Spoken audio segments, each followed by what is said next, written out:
The Beauty and the Beast. इस novel को तहरीर किया है समरीन जाहिद ने। मगर अब वो समझ गई थी कि पांचों उंगलियां एक जैसी नहीं होती। जहां जालिम लोग हैं वहां अच्छे लोग भी हैं। जो दूसरों का बुरा करते हैं वहां कुछ लोग हैं जो दूसरों का भला भी करते हैं। सुबह से सब मसरूफ़ थे क्योंकि रात 10 बजे की फ़्लाइट थी। कितनी पैकिंग रहती थी। रमशा और ज़री वैसे तो बहुत खुश थीं मगर दुखी भी थी कि पीछे सवेरा बेगम अकेली रह जाएंगी। अम्मी आप कहती हैं तो हम नहीं जाएंगे। ये कोई 1000वीं बार था कि रमशा ने सवेरा बेगम से कहा था, मगर हर बार उनका एक ही जवाब था कि तुम आराम से जाओ, मेरी फ़िक्र नहीं करो, अपनी जीत को एंजॉय करो। ज़िंदगी बार बार मौके नहीं देती। कितनी बार एक ही जवाब सुनोगी तुम मुझसे रमशा? सवेरा बेगम बार बार की उसकी एक ही रट से तंग आती गोया हुई थी, जिस पर वो मुंह बनाए बैठ गई थी। जबकि पैकिंग कर रही जरीना मुस्कुराई थी। अम्मी इन्हें अच्छी तरह डांट ही लें आप। लगता है जितने दिन वहाँ रहेंगी आपकी डांट को मिस करेंगी, इसलिए इन्हें अच्छा वाला डांटे, तभी ये बार बार आपको तंग कर रही हैं। उसने मुस्कुराते हुए शरारत से उन्हें कहा था, फालतू का मत बोलो जरी।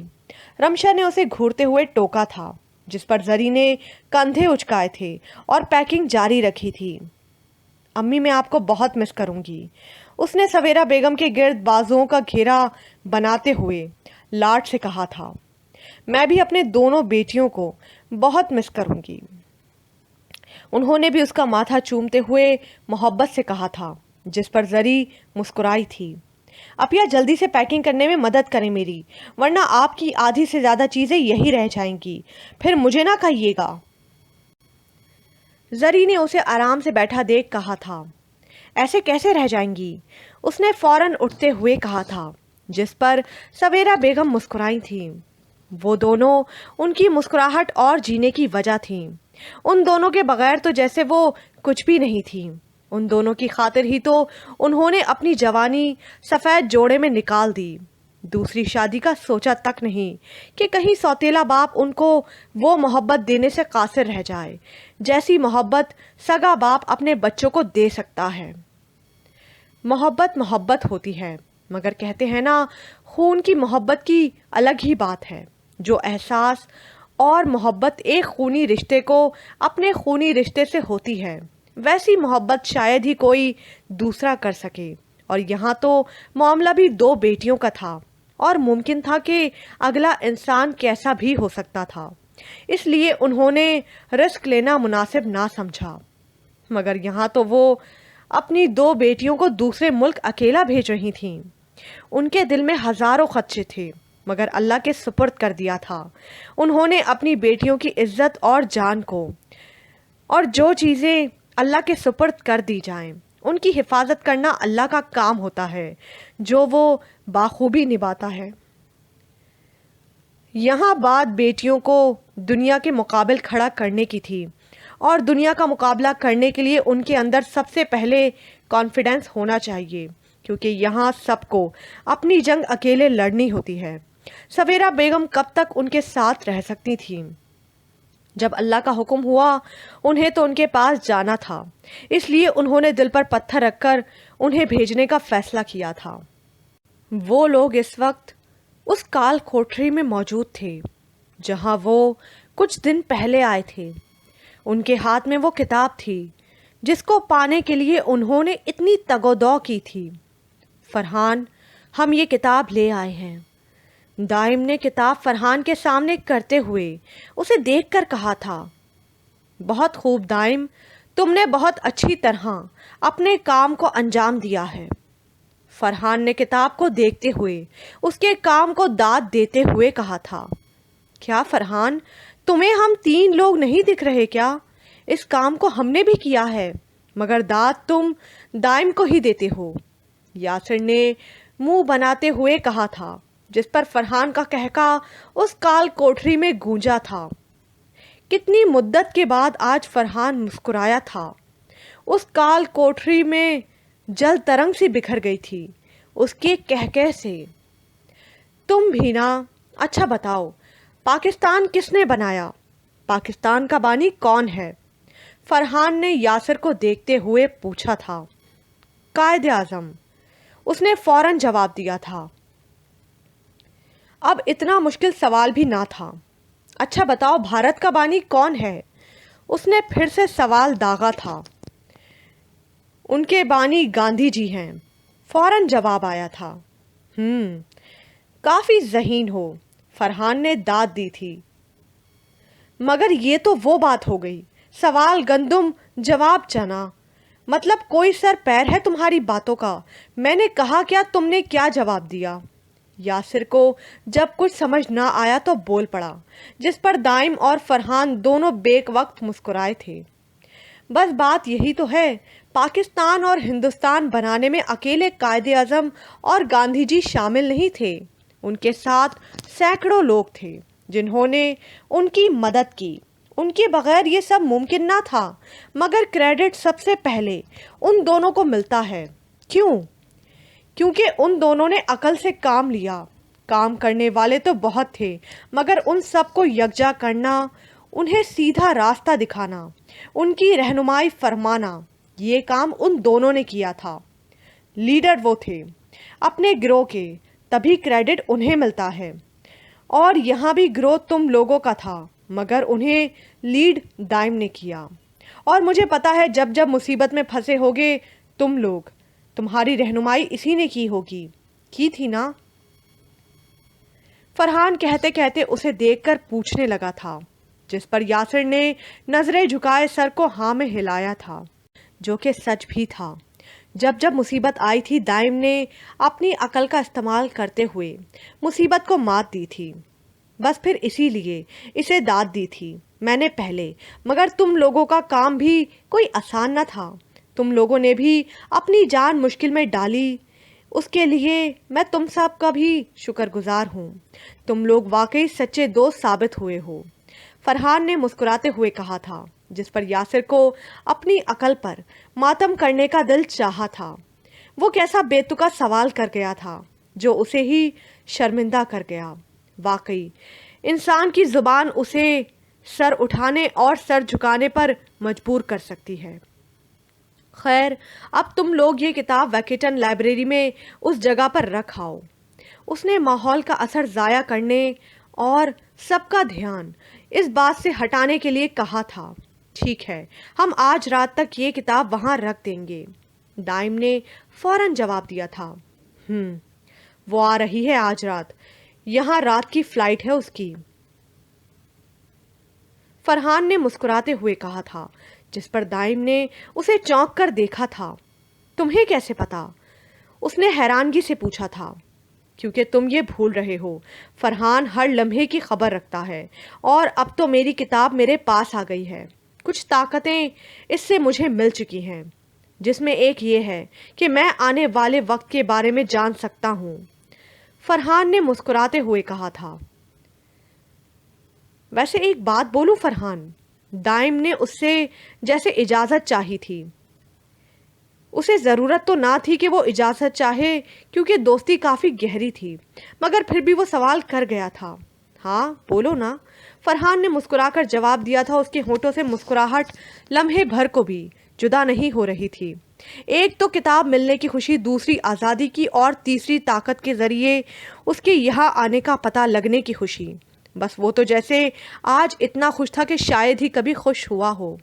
तुम्हें देखकर नहीं लगता कि तुम कभी बीस्ट हुआ करते थे, जालिम, संजीदा, पत्थर दिल और दूसरों को मार देने वाले, अपने फ़ायदे के लिए अपनों को नुकसान पहुंचाने वाले जालिम जादूगर, किंग फरहान दी बीस्ट।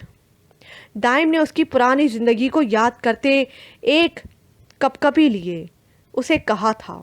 फरहान की गुज़िश्ता ज़िंदगी के बारे में सोचकर उसके जिस्म से खौफ की लहर दौड़ गई थी।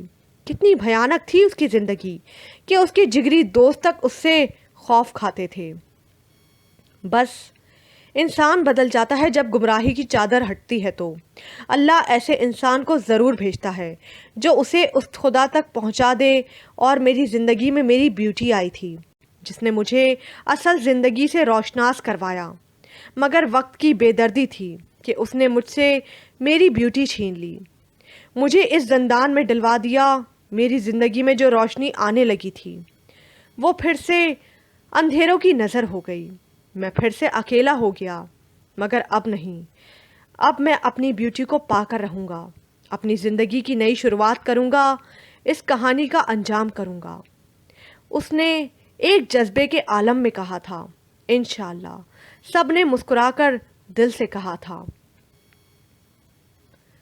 ساری تیاریاں مکمل ہو چکی تھیں، سورج اپنے ٹھکانے واپس لوٹنے لگا تھا، اندھیرا ہر سو اپنے پر پھیلانے لگا تھا کہ پھر کچھ دیر بعد وہ وقت بھی آ گیا جس کا سب کو انتظار تھا۔ گھڑی کی ٹک ٹک وقت کا پتہ دے رہی تھی۔ ٹن ٹن ٹن، گھڑی نے 9 کے بجتے ہی گھنٹہ پورا ہونے پر گھنٹہ بجایا تھا۔ 9 بج گئے ہیں، چلو چلتے ہیں، پہنچتے پہنچتے بھی آدھا گھنٹہ لگ جائے گا۔ وہ جو کب سے گھڑی پر نظریں جمائے بیٹھی ہوئی تھی کہ کب 9 بجے اور وہ ایئرپورٹ کے لیے نکلے۔ 9 بجتے ہی فوراً اٹھتے ہوئے بولی تھی، ارے لڑکی بریک لگاؤ، صبر کرو، مجھے دوپٹہ تو لینے دو۔ اس کو جلدی سے بیگ پکڑتے جاتا دیکھ اس نے اسے روکتے ہوئے کہا تھا۔ اچھا جلدی کرو نا، مہانور نے اسے دیکھتے ہوئے کہا تھا، اور وہ فوراً دوپٹہ لیتی اس کے ساتھ گھر سے باہر نکلی تھی۔ جلدی کر لو لڑکیوں، وقت ہو گیا ہے۔ سویرا بیگم نے رمشا اور زری کو آواز دیتے ہوئے کہا تھا۔ جی امی بس آئی، زری نے فوراً جواب دیا تھا، اور دوپٹے کو سلیقے سے باندھی وہ کمرے سے باہر نکلی تھی۔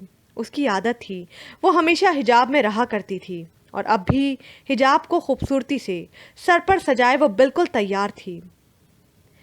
اپیا آ بھی جائیں، 9 بج گئے ہیں یار، 10 بجے کی فلائٹ ہے ہماری۔ زری نے رمشا کو آواز دیتے ہوئے کہا تھا۔ ہاں آ گئی یار، وہ بھی چادر اپنے گرد لپیٹے کمرے سے باہر نکلتی بولی تھی۔ ماشاءاللہ، اللہ نظر بد سے بچائے میری بچیوں کو، سویرا بیگم نے دونوں کی نظر اتارتے ہوئے کہا تھا، جس پر دونوں کے لب مسکرائے تھے۔ ویسے نا میں زیادہ پیاری لگ رہی ہوں اپیا سے، ہے نا امی؟ زری نے رمشا کو شرارت سے دیکھتے ہوئے کہا تھا۔ ہاں ہاں تم پیاری ہو بس، رمشا نے فوراً ترکیبہ ترکی جواب دیا تھا۔ اچھا اچھا اب لڑو نہیں، اور چلو دیر ہو رہی ہے، یہ نہ ہو تمہاری لڑائی کے چکر میں جہاز اڑ جائے، سویرا بیگم نے ان دونوں کو دیکھتے ہوئے کہا تھا۔ آپ چلے میں بیگ لاتی ہوں، رمشا نے بیگ پکڑتے ہوئے کہا تھا، اور سویرا بیگم کے پیچھے چل دی تھی۔ وہ تینوں کار میں بیٹھ کر اپنی منزل کی جانب روانہ ہو گئی تھی، اس بات سے انجان کہ وہاں کس مقصد کے تحت بلائی جا رہی ہیں۔ وہاں جا کر ان کی زندگی بدلنے والی ہے، وہاں کچھ ایسا معلوم ہونے والا ہے جو انہیں چونکا دے گا، ایسی حقیقت جس پر یقین کر پانا ممکن نہ ہوگا، مگر وہ حقیقت ہوگی، ایک ایسا راز جو سب کی زندگیوں کو ایک نیا موڑ دے گا۔ آج وہ سارا دن مشی کے ساتھ رہے تھے، اس کے ساتھ کھیلے کودے تھے، انہیں وہ نازک سی لڑکی بہت پسند آئی تھی، ہر ادا سے معصوم تھی، پھر نہ جانے کیوں لوگوں کے دل کانپتے کیوں نہیں ہیں معصوم دل کو توڑتے ہوئے، ایک انسان کو اس طرح ذہنی اذیت دے کر نہ جانے لوگوں کو ملتا کیا ہے۔ ذیشان، وہ جو خاموش بیٹھا ہوا تھا، اس کی پکار پر اسے دیکھنے لگا تھا۔ ہاں بولو، اس نے اسے دیکھتے ہوئے کہا تھا، جو اس سے تھوڑے فاصلے پر بیٹھی ہوئی تھی۔ کھانا کھا کر اپنے ابو کو دوائی وغیرہ دے کر وہ دونوں اب نیچے بچھائی چادر پر بیٹھے ہوئے تھے۔ رانی کے ابو دوائی کے زیر اثر سو چکے تھے۔ ایسا کیا ہوا ہوگا اس لڑکی کے ساتھ کہ وہ ایسی ہو گئی؟ جس عمر میں لڑکیوں کے بہت سے خواب ہوتے ہیں، ماں باپ کے خواب ہوتے ہیں، اگر اس عمر میں بیٹیوں کو ایسا روگ لگ جائے تو کیا گزرتی ہوگی اس ماں باپ پر، ان کا تو دل کٹ کر رہ جاتا ہوگا نا۔ اس نے دکھ سے کہا تھا، یہ دنیا ہے رانی، یہاں سب کی الگ الگ آزمائشیں ہیں۔ ذیشان فقط اتنا ہی کہہ پایا تھا، ورنہ دل تو اس کا بھی کٹ کر رہ گیا تھا مشی کی حالت دیکھ کر۔ تمہاری بات درست ہے، मगर कभी भी घबरा कर हारना मत। इन आजमाइशों से उस हार और तुम्हारे ख्याल के बीच उस आजमाइश का फैसला लिखा हुआ है। यकीन कामिल के पुलिस रात से गुजर कर ही अल्लाह मिलता है। सालों से मांगी गई दुआएं रंग लाती हैं। खुद को उसकी रज़ा में राज़ी रखो, बस फिर बरसता है आसमानों से कबूलियत का नूर। तवक्कल करने वालों पर बस तुम अपना 100% दो, बाकी नतीजा अल्लाह देगा। उसकी बात को काटते ज़ीशान एक तरंग से बोला था कि वो यकटिक सी उसे देखने लगी थी। रानी, सब अल्लाह के हाथ में, अगर मगर से कोई फ़ायदा नहीं। जो हो गया उसे हम बदल नहीं सकते, मगर होने वाला काम हमारे हाथ में है। हम चाहें तो अपने मुस्तकबिल को संवार सकते हैं, और मिशीबाजी के साथ जो हो गया सो हो गया। अब बस हमें उन्हें ज़िंदगी की जानिब लाना है, उन्हें उनके असल में वापस लाना है। यकीनन ये बहुत बड़ा चैलेंज है हमारे लिए। बस हमें अल्लाह पर कामिल यकीन रखते हुए अपना पूरा 100% देना है। फिर हमारा खुलूस देखकर अल्लाह नतीजे हमारी कोशिश से भी बढ़कर देगा इंशाअल्लाह। ज़ीशान ने नरमी से रानी को देखते हुए कहा था। इंशाअल्लाह, उसने मुस्कुराते हुए कहा था। अच्छा चलो अब सो जाओ, शाबाश। उसने उसे देखते हुए कहा, तुम भी सो जाओ। वो लेटते हुए उसे कहने लगी थी, हाँ हाँ मैं भी सोने लगा हूँ, कहीं तुम ये ना सोचो कि मैं किसी और के पास जा रहा हूँ। उसने लेटते हुए शरारत से कहा था। ज़ीशान, उसने खफगी से उसे पुकारा था। हाँ बोलो ना। उसने मोहब्बत से चोर लहजे में कहा था कि रानी शर्मा सी गई थी। कुछ नहीं, सो जाओ। उसने दूसरी जानिब करवट लेते कहा था। उसकी इस हरकत पर ज़ीशान मुस्कुराया था।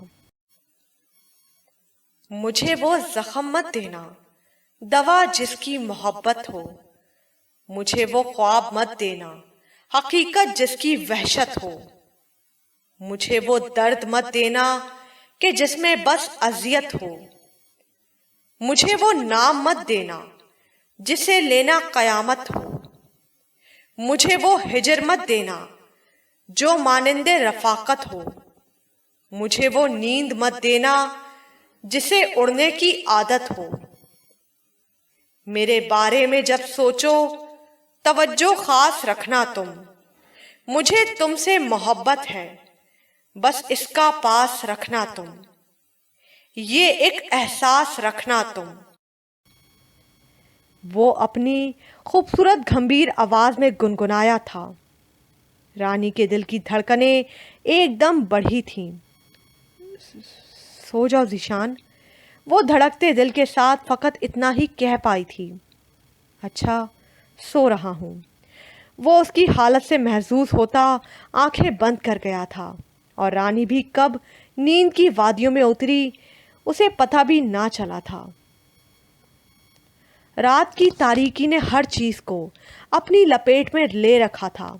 हर सू अंधेरा किसी बादशाह की तरह हुकूमत कर रहा था, मगर उस अंधेरे को मात जगह जगह जगमग करती लाइट्स ने दी थी, जो अपनी रोशनी फैलाए हर चीज़ को खूबसूरत बना रही थीं।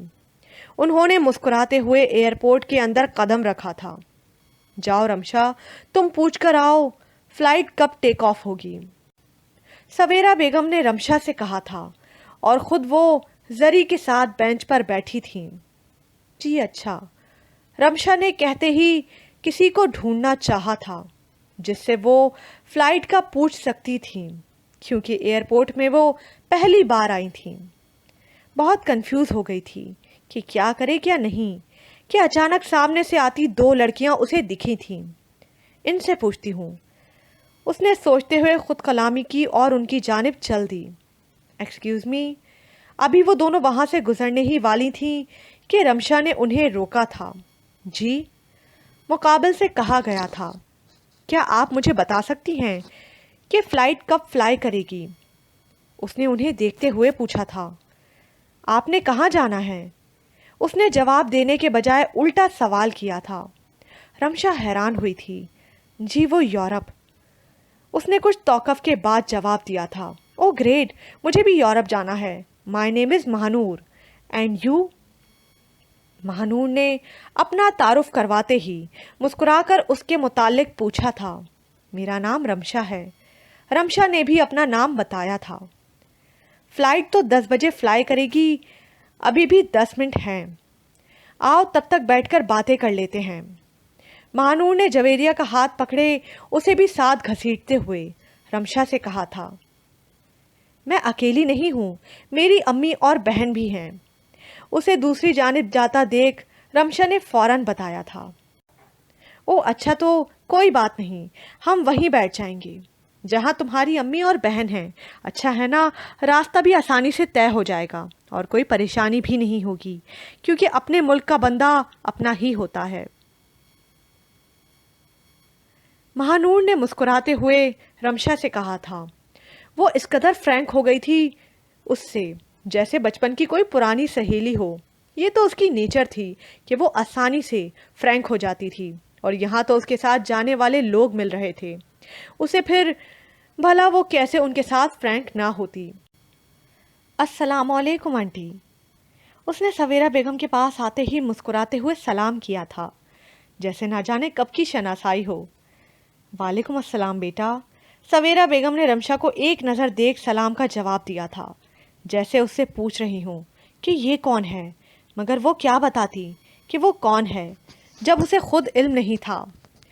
मेरा नाम महानूर है और ये मेरी दोस्त जवेरिया है। वो दरअसल मुझे भी यूरोप जाना है और इन्होंने भी, तो सोचा जान पहचान बना लूं, क्योंकि अपने मुल्क के लोग अपने ही होते हैं। महानूर ने अपना और जवेरिया का बताते हुए साथ ही अपने फ्रैंक होने का मकसद बताया था। हाँ, तुम्हारी बात बजा है बेटी, इससे मिलो। ये मेरी छोटी बेटी है जरीना, ये दोनों ही यूरोप जा रही हैं। सवेरा बेगम ने मुस्कुराते हुए अपने पास बैठी जरीना का तारुफ करवाया था, जिस पर महानूर मुस्कुराई थी। कुछ ही देर में फ़्लाइट टेक ऑफ की अनाउंसमेंट हो गई थी, और फिर सारे कवायद व ज़वाबित से गुजरते हुए उन्होंने सवेरा बेगम को अलविदा कहते जहाज़ में बैठ गई थीं।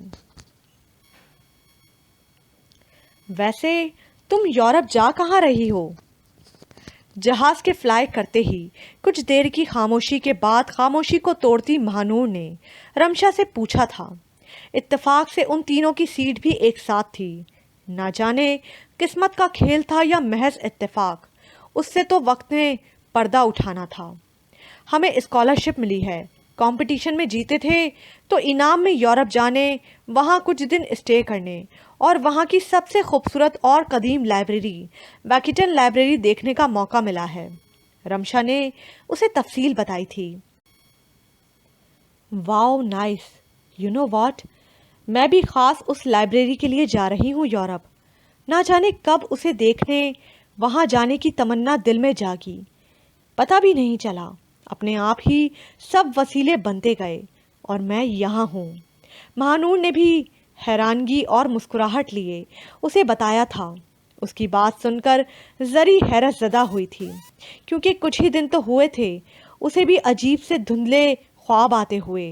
वो सिलसिला भी अचानक शुरू हुआ था। एक अजीब सी कहानी शुरू हो गई थी जिसका इल्म किसी को नहीं था। महानूर का यूं यूरोप जाना, जरी को अजीब से ख्वाब आना, फिर उनका यूं मिलना, कोई मामूली बात तो ना थी। ज़रूर उसमें कोई राज पोशीदा था जिससे वो सब अनजान थे, मगर हकीकत बहुत जल्द आश्कार होने वाली थी, जो कि बहुत हैरान कुन और दहला देने वाली साबित होती। वो लोग उस वक्त पार्क में मौजूद थे।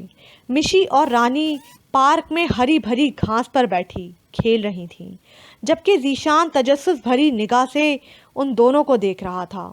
ना जाने क्यों अजीब सा एहसास था, किसी अनहोनी का या किसी होनी का। मिशी की ऐसी हालत उसे तकलीफ देती थी।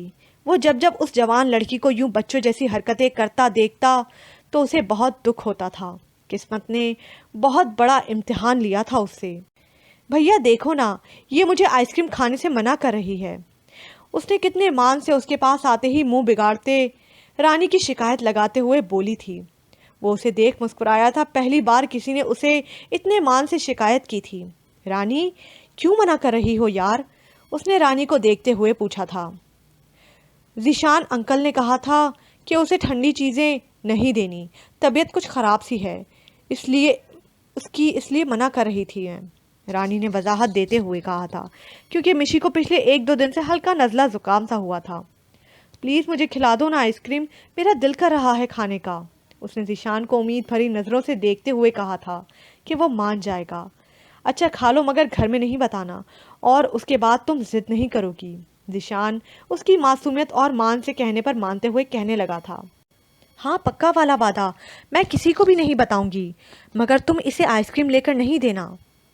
اس نے ذیشان سے وعدہ کرتے ہی اس کی جانب جھکتے سرگوشی نما انداز میں رانی کے متعلق کہا تھا، جس پر ذیشان کی ہنسی نکلی تھی، مطلب کہ وہ اس کے منع کرنے پر اس سے بدلہ لینے کا ارادہ رکھتی تھی، تبھی منع کر رہی تھی۔ اچھا ٹھیک ہے، بس تم ہی آئس کریم کھانا، ہم کسی کو کچھ نہیں دیں گے۔ ذیشان نے اسے دیکھتے ہوئے مسکرا کر کہا تھا، ہاں ہم دونوں مل کر آئس کریم کھائیں گے، اسے نہیں لے کر دینا۔ مشی نے اسے دوبارہ باور کرواتے ہوئے کہا تھا کہ رانی حیران ہوئی تھی۔ مجھے کیا کسی نے منع کیا ہے آئس کریم کھانے سے؟ رانی نے حیرت سے پوچھا تھا۔ ہاں رانی، مشی آپ ہی چاہتی ہیں کہ تمہیں آئس کریم نہ دلائی جائے، کیونکہ تم نے انہیں منع کیا تھا کھانے سے۔ ذیشان نے اسے اصل وجہ بتاتے ہوئے کہا تھا۔ ذیشان؟ رانی نے منہ پھلائے اسے پکارا تھا۔ سوری یار، ذیشان شرارت سے کہتا آئس کریم لینے چلا گیا تھا، جبکہ وہ منہ پھلائے رہ گئی تھی، اور اس کی حالت دیکھ مشی کھلکھلا کر مسکرائی تھی۔ اسے مسکراتے دیکھ رانی بھی ہولے سے مسکرائی تھی۔ کچھ ہی دیر میں ذیشان 2 آئس کریم کون لیے وہاں آیا تھا۔ اس میں سے ایک مشی کو دے کر دوسری خود کھانے لگا تھا۔ مشی کو جیسے آئس کریم ملی تھی، وہ مسکرا کر اس کو کھانے میں مگن ہو گئی تھی، جبکہ ذیشان رانی کے پھولے ہوئے منہ دیکھ کر اسے دکھا دکھا کر آئس کریم کھانے لگا تھا۔ یہ لو۔ اسے دوسری جانب منہ موڑے دیکھ کر ذیشان نے آئس کریم کون اس کی جانب بڑھاتے ہوئے کہا تھا، مجھے نہیں کھانی۔ رانی نے فوراً انکار کرتے ہوئے کہا تھا، اچھا نا لے لو یار۔ اس نے محبت سے اس کے سامنے آتے ہوئے کہا تو اسے نہ چاہتے ہوئے بھی اس سے آئس کریم لینی پڑی تھی، اور دوسرا وہ آئس کریم کو منع بھی نہیں کر سکتی تھی، کیونکہ آئس کریم تو اس کی جان تھی۔ اچھا ہوا تم نے لے لی، ورنہ میرے پیٹ میں درد ہی رہتی۔ ذیشان نے اسے آئس کریم کھاتا دیکھ شرارت سے کہا تھا۔ ذیشان؟ اس نے اسے گھورتے ہوئے کہا تھا۔ اچھا نا سوری۔ ذیشان اس کی گھوری دیکھ فوراً پیار سے بولا تھا۔ ذیشان،